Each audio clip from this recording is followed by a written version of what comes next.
சபரிமலை பயணம் தானப்பா சாமி வழி துணையா வந்து சேரப்பா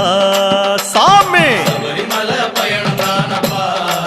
சாமி வழி துணையா வந்து சேரப்பா பச்சிலைய கட்டிக்கிட்டு ஐயப்பா மேளத்தாளம் கூட்டிக்கிட்டு ஐயப்பா சிந்தகத்தம் ஆடிக்கிட்டு ஐயப்பா சாஸ்தா உன வணங்கி புட்டு ஐயப்பா காந்தமல ஜோதியானவா எங்க காவலாக வந்து சேரப்பா ஐயப்பா காந்தமல ஜோதியானவா எங்க காவலாக வந்து சேரப்பா சன்னதியில் கட்டுங்கட்டி ஐயப்பா சபரிமலை காடு தேடி ஐயப்பா